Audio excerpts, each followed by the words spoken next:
Hi you guys, welcome to another episode of Cypher Pro Tips. Today we're going to talk about Cypher Pro Tip number 2, how a Cypher WOD, workout of the day, is made, which also ties into how our whole week, workout of the weeks are made, and just in general, the programming for the gym overall. I'm kind of spurred to talk about this for 3 reasons. One is because I've had way too much coffee today. 2 is I've realized it's something I have a lot to say about, and I've been kind of like keeping it all to myself, and I want to just let it out for you guys. And then 3 is I realized that this is something that you guys get a lot out of. I tend to kind of joke a lot about, oh, we do this workout because it's hard, or we do this workout because whatever, because it builds fitness, or I'll tend to kind of demur into really not the answer, because the answer, it turns out, is really complex, but I want to do my best to kind of break it down for you, because I think you get a lot of value out of hearing it explained, at least once. So, how is a workout made? What is a CrossFit program, and what makes a CrossFit program good? Okay? There's a few big pieces here. This isn't even all-inclusive, but I wanted to kind of reduce it. And so I just want to kind of walk through each one. The first one is what I like to call, or it's been referred to by other CrossFit coaches as the hierarchy of movements. Okay? This is a big topic because it suggests that there are some movements that should take precedence and are overall more beneficial for developing fitness, as we call it. Okay, we'll get into a minute what exactly we mean by fitness, but long story short, back squat, front squat, overhead squat. Your ability to do these will transfer into other activities and other things we do in CrossFit in ways that no other movement or few other movements can elicit. Your ability to run, your ability to sprint, your ability to go long, go short, go medium with running. That's probably one of the most important things for your life. Running as a physical activity is at least on par with squatting in terms of its importance and your ability to do it to function for your life and to express your fitness and to enjoy your fitness. Third thing, the snatch and the clean and jerk. There's a reason why these things are heralded and we practice them so much in CrossFit, and the best CrossFitters and most fit people tend to be the ones that are the best at these movements. They're really integrated and they play a really important part in what makes the overall program great. Pull up and muscle up, foundational gymnastics. Okay? These also have a great carryover and translation to all the things we do and then things even outside of the gym, and that kind of gives them precedence. Finally, pressing and handstand more specifically. Again, integrated movements. The handstand involves lots of different elements of fitness, and we want that because it gives us the best return on our investment in time and energy. All right, so that's kind of the hierarchy of movements, and that's our kind of starting point and how our thinking goes for what are we going to do to build a program, to build a workout, what should we be thinking about, okay?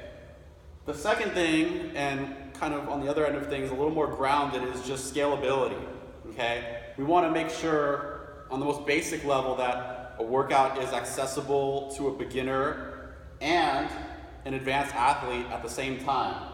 In general, we're going to find that we program workouts somewhere in the middle of here, okay? Someone who has been with us for a long time probably is not going to be satisfied by the same workout that someone who's just been doing CrossFit a week would be satisfied by. And so there's kind of an interesting dynamic and balance we'll talk about later on and how we make that work, okay?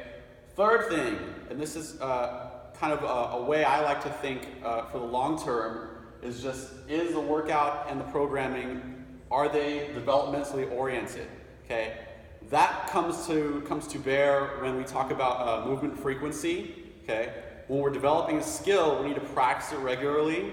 If we're only doing something even once a week or once every other week, if you skip a week here and there, it's really hard to develop some of these higher level skills like the snatch and the clean and jerk and the kipping based movements. Those are things that take regular practice, and so we want to make sure the most important skill-based pieces are regular, and we're developmentally oriented in that we're having a proper scaling for each movement. So someone has their basic ring row that will then lead to their banded pull-up, that will then lead to their strict pull-up, so on and so forth, okay? The fourth thing, and this is where we start getting into kind of definition of fitness, this is CrossFit's definition of fitness, and it's really interesting because it has lots of different facets to it. Work capacity across broad time and modal domains. This is what I say often when people ask me, well, why this work? I say, oh, work capacity across broad time and modal domains, bro. That kind of actually is just a way to shut down the conversation because most people don't know what that means. I don't mean to shut anyone down, but it's kind of a long story, and so we don't always get into it just in like a 1-minute conversation. But long story short, CrossFit has, and we have, a very robust definition of fitness, we think, and it's broken down into multiple components. I won't spend too long, but there's the 10 general physical skills. CrossFit didn't actually come up with this. I think Dynamax, the guys that make medicine balls, did. But it has all the important pieces: your cardio, your strength, your flexibility, power, balance, agility. All 10 of those things there are each very important, and we like to address those in the way we do our programming, okay? In particular, and this is a little more scientific, is the energy systems. I leave this graph or this chart up here because it's so important for you guys to begin to understand, why are we doing a 10-minute workout today? Why are we doing 20 reps of thrusters instead of 10, instead of 30? Oh, I wish I could just do 10. It's because your body functions in a very particular way, like a hybrid engine or a hybrid car. And long story short, these energy pathways represented by the CP, the glycolytic, and the aerobic all function in different time domains and interact in very interesting ways. And we have to program to accommodate for that. Okay? This also ties into CrossFit's definition of power and basically the physics-based definition of power being work divided by time, and how we're going to maximize and optimize that over broad time and modal domains. Modal domains just means movement, by the way. Finally, there's the Hopper model, which is kind of off to the side for the most part in the programming, because we're just basically programming for a GPP, or general physical preparedness, which is regular population, which means that we don't have to be prepared for every possible eventuality, but we want to have a good diversity and breadth in our program, so we are hitting lots of different types of workouts, okay? Not random though, just constantly varied. All right, so that kind of covers the big one there and what fitness is. Next is kind of some subcomponents of, a more micro or meso level of, what am I going to be doing every day? Well, basically we have 3 types of movements. We have monostructural conditioning-based movements, which are your rowing, your running, even swimming, and jump rope type stuff, even pulling a sled, okay? And then we have our WL or weightlifting-based movements, which you all know and love well: deadlift, press, snatch, squat, clean and jerk, okay, and all their different variations. And then we have classic gymnastics type movements: push-up, pull-up, air squat, muscle-up, handstand this, sit up, what have you, okay? So those are the basic types of movements, and this is what they cover in the CERT a lot. They spend a lot of time on. And also they cover singlet, couplet, and triplet. And interestingly enough, I did my recertification recently, and they really say to emphasize the couplet, which I kind of had to have a refresher on, and a reasoning why is that basically you get a lot of focus out of a 2-movement workout, and you don't get a lot of distraction or really opportunity to recover when you're doing multiple 3 or 4 or 5 movement type workouts. And so it's kind of interesting how the couplet, which comes to bear in Fran and Diane and a lot of CrossFit benchmarks and a lot of the best workouts we do overall, is really important for developing our fitness. Okay? There's other different types of workouts. There's our on-the-minute workout, which we actually did today for the class with Macho Man on Friday. There are the chippers, which a lot of you like for some reason, because there's just a ton of reps and they're really hard and you have to just plow through them. Also a really important type of workout. And I'll just say other, because there's a whole lot of stuff we don't cover, but these 5 basically, plus some other stuff, kind of cover the gamut of general types of combinations of movements and workouts we like to do. So, what do we mean by a couplet? Well, again, for example, Fran, the gymnastics and weightlifting combo. So just a 2-movement combo. DT, also on the board over there, a triple weightlifting combo. So it doesn't necessarily have to be different movement types. You could have all monostructural, you could have all gymnastics workouts, and those are still good workouts. Then you have something monostructural, gymnastics and weightlifting like Helen, with the run, the kettlebell swing, and the pull-up. Okay, so you can make an interesting triplet that way. Moving on, another level we like to think on is global time domain. Okay, and that's basically the total time that the workout is expected to take. Okay, I spend a lot of time thinking about, with this combination of movements, how long is it going to take our best athletes to finish the workout in? How long is it going to take a world-class athlete to finish the workout in? How long is it going to take the average person in our gym to finish the workout in? We want to have a good idea, and especially over kind of a statistical period of time, what the length of time these workouts are taking and filling in the different bins, because when we go back to our fitness definition, it's really important that we have breadth and diversity across the movement and the time domain we're finishing our workouts in, okay? Interestingly, a lot of coaches suggest, and this is kind of something I've observed too, 12 minutes, I'll just put a number out there. 12 minutes is the ideal workout time domain. Okay, that's kind of a blanket statement. I don't mean it to be taken too literally, but we do find in the 10 to 15 minute range is where you get the most average intensity. There's not a lot of standing around. There's not a push to sprint right away, but overall for what we're trying to accomplish in CrossFit, which is highly glycolytic domain driven, that's the time range we're looking at, okay? We do some longer ones. You do have to go long, 30 plus minutes sometimes. We do have to do the shorter ones, the 5-minute ones, the grace type workouts, but this is where you tend to want to be for the most of your workouts for most of the time, that 12-minute time domain, okay? That's global time domain. We also have to consider the local time domain, which means how long is it going to take you to finish that one set, that one movement even, or that one round. And this ties back to the energy system cycles and how we're circulating through this little loop here, can go either way, of our different energy systems. The aerobic pathway doesn't take over exclusively once you get past the 2-minute time domain. It cycles through the different areas of the body, and that's why we like these circuit type workouts where you're doing, a pull up for a few minutes or a minute even, and then you're doing a squat or running, and it's a very interesting way that this all kind of interfaces in the workouts as a whole through the local time domain and the energy systems. Okay? All right, so I coded in blue pretty much like the standard CrossFit stuff. This is what you'll see out there in the literature. People have written lots of articles and blogs about it, and what's important, kind of regardless of what your gym is specifically, if you want to do like some particular version of CrossFit towards competition-oriented stuff, or the opposite, is doing like boot camp style classes, all this matters regardless. And this is a little more in the black here on the right-hand side, specific to our gym and something I kind of feel is very important for us, okay? Number 5 here, population dynamics. This is very interesting.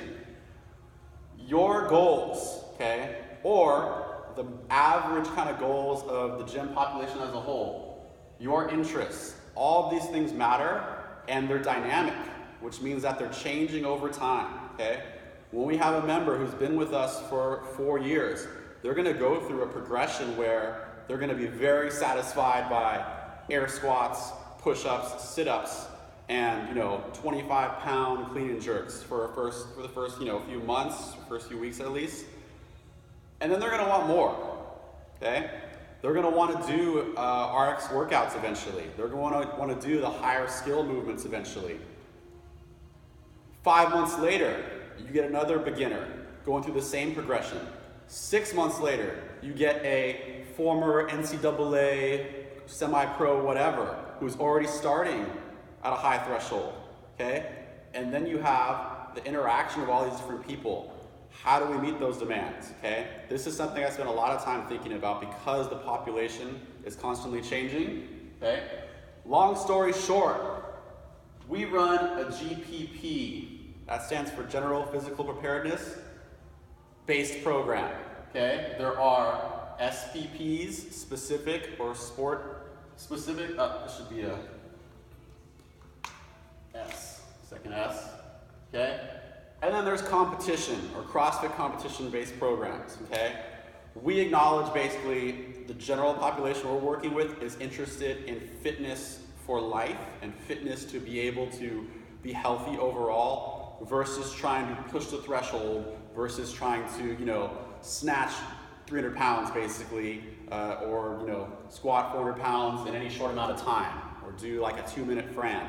Although those are things some of our members will eventually graduate towards and want, overall we have to think about the population as a whole, and that drives our general or core program for the gym as a whole, okay? So your goals may change over time, your interests, okay? So this is something that comes back to kind of what gets people to come back to the gym and want more. Well, it actually matters a great deal what background you're coming from.